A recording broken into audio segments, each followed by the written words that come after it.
Hello student, LBT study চ্যানেলের পক্ষ থেকে সবাইকে স্বাগত।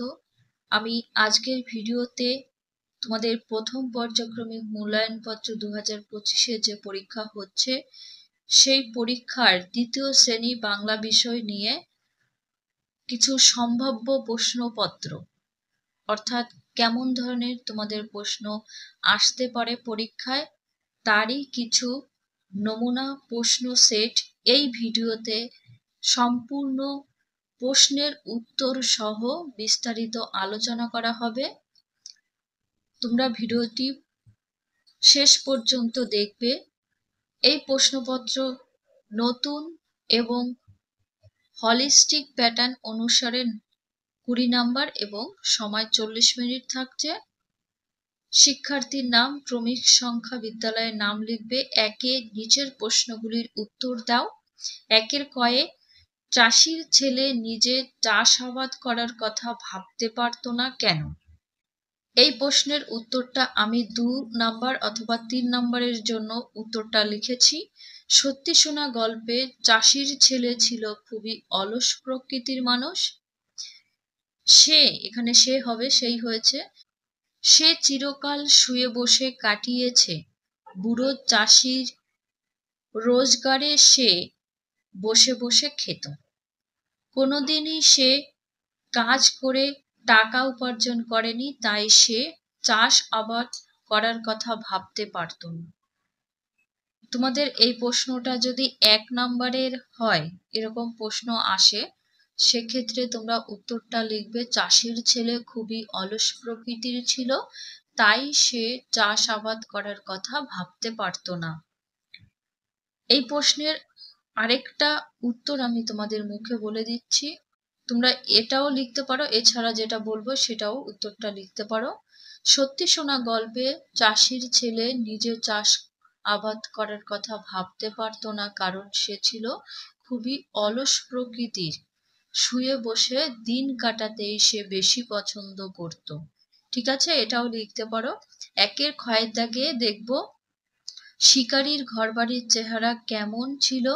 শিকারীর বাড়িতে ছিল মাটির, ছিমছাম পরিষ্কার ও সুন্দর। আর কি, ঘরের সামনে ছিল ছোট দাওয়া অর্থাৎ বারান্দা।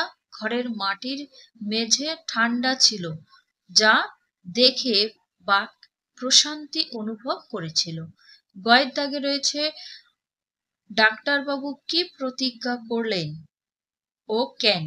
এটা কিন্তু 2 নাম্বারের অথবা 3 নাম্বারের হতে পারে প্রশ্নটা। দেখো উত্তর, ডাক্তারবাবু প্রতিজ্ঞা করেছিল যে আর কখনো নিজের কাজ নিজের হাতে করতে সংকুচিত হবে না। কেন প্রতিজ্ঞা করেছিল? ডাক্তারবাবু ঈশ্বরচন্দ্রকে বিদ্যাসাগর না চিনতে পেরে তাকে দিয়ে নিজের ব্যাগ বইতেছিলেন, পরে নিজের ভুল বুঝতে পেরে প্রতিজ্ঞা করেছিল। এটাই। তারপরে নেক্সট পেজ দেখো, ঘয়ে রয়েছে ঈশ্বরচন্দ্র বিদ্যাসাগরের প্রকৃত নাম কি? ঈশ্বরচন্দ্র বিদ্যাসাগরের প্রকৃত নাম ঈশ্বরচন্দ্র শর্মা। উমতে গভীর জঙ্গলে সারারাত ফুলপরীরা কি করত? গভীর জঙ্গলে ফুলপরীরা হাত ধরাধরি করে নাচানাচি করত, হাত ধরে নাচত। চদাগে শিশুটির আকার বিষয় কি রূপ ছিল? কি কি? শিশুটির আকার বিষয় নানা রকম হিজিবিজি। পরে 6 দাগে চাষ করার জমিকে কি বলা হয়? চাষ করার জমিকে কিন্তু ক্ষেত বলা হয়। তারপরে আমরা 2 দাগে দেখব, 2 দাগে সঠিক উত্তরটির মাথায় কি করতে হবে? টিক চিহ্ন দিতে হবে। 2 কয়ে আছে চাষির ছেলেটি ছিল অত্যন্ত কৃপণ, অত্যন্ত কর্মঠ, অত্যন্ত অলস, অত্যন্ত হিংসুটে। সঠিক উত্তর হবে অত্যন্ত অলস। নাম্বার গয়ে ছেলের চোখ দুটো লোভে ঝকঝক ঝকমক চকচক করে ওঠে। উত্তর হবে চকচক। ঘদাগে পৃথিবীর পাতা ভরা বাগানে নেমে এলো জলপরীরা, ফুলপরীরা না বনপরীরা? বনপরীরা। তারপরে রয়েছে দেওয়ালের ছবি এঁকেছিল শিকারী না শিকারীর বাবা না শিকারী ঠাকুরদা? শিকারীর বাবা হবে। 3 দাগে শব্দ যুগলের অর্থের পার্থক্য দেখাতে হবে। দেখো কয়ে কি আছে, তৈরসী র তীর, তীর কথার অর্থ বান, যেটা তীর ধনুক বলা হয়ে থাকে। তয় দীর্ঘী র তীর, তীর মানে কুল, যেটা নদীর ধার বা পাড় বোঝায়, নদীর পাড় থাকে তো সেই। খদাগে বয়াকার ডয়স্ন রয়রস্যি বাড়ি ঘর, আর বয়াকার রয়রস্যি বাড়ি অর্থাৎ জল বোঝায়। তারপরের পৃষ্ঠা 4 দাগে শব্দ ঝুড়ি থেকে শব্দ নিয়ে শূন্যস্থানটা কি করবে তোমরা, পূরণ করবে। শব্দ ঝুড়ি দেওয়া রয়েছে, দেখো হেমন্ত, আলো, আঁকি, বুদ্ধিমতী, ছবি, সুখের। এখান থেকে শব্দ নিয়ে এগুলো করবে।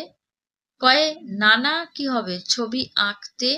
ক্ষয়ে আলো এসে তাদের গায়ে হাত বুলিয়েছিল। গদাগে রয়েছে সে ছিল বড় সুখের দিন। ঘয়ে অঘ্রাণ মাসে হেমন্ত ঋতুর মধ্যে পড়ে, মানে অঘ্রাণ মাসটা হেমন্ত ঋতুর মধ্যে আসে। উমদ্দাগে চাষির ছেলের বউ ছিল খুবই বুদ্ধিমতী। চদাগে এত সব আঁকি তবু মন ভরে যায় না। 5 ঠিক বাক্যটির পাশে হ্যাঁ এবং ভুল বাক্যের পাশে না লিখবে। 5 কয়ে আছে আমাকে ক্ষমা করবেন, কথাটি বলেছিল কুলি হিসাবে এগিয়ে আসা ঈশ্বরচন্দ্র বিদ্যাসাগর। এই কথাটা কিন্তু ভুল, এটা বলেছিল কে, ডাক্তারবাবু। খদাগে আমরা চাষ করি আনন্দে, গানটি লিখেছেন বিশ্বকবি রবীন্দ্রনাথ ঠাকুর, এটা সত্য।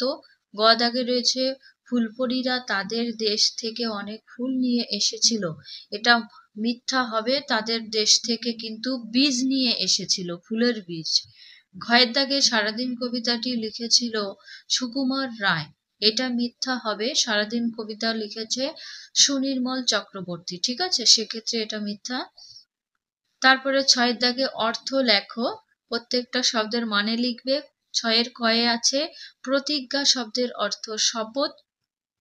ক্ষয়ে চমৎকার, সুন্দর বা খুব বা দারুণ বলতে পারো। ক্ষয়ে তরুণ, কিশোর বা যুবক। ক্ষয়ে মর্যাদা, সম্মান।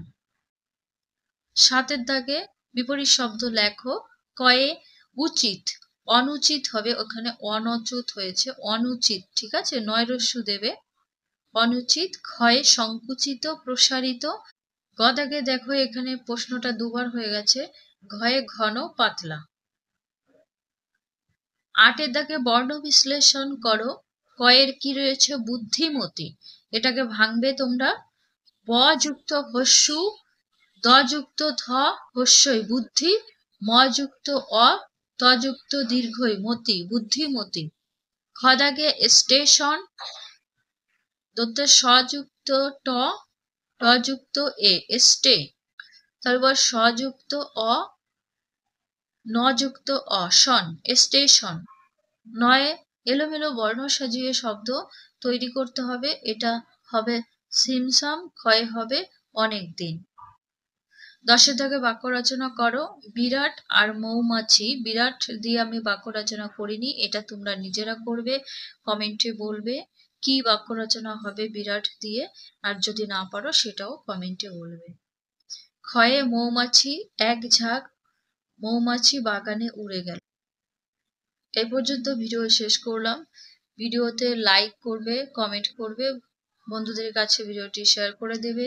যারা এখনো পর্যন্ত আমার চ্যানেলটিকে সাবস্ক্রাইব করনি, তোমরা সাবস্ক্রাইব করে রাখবে এরকম শিক্ষা সংক্রান্ত ভিডিও পেতে।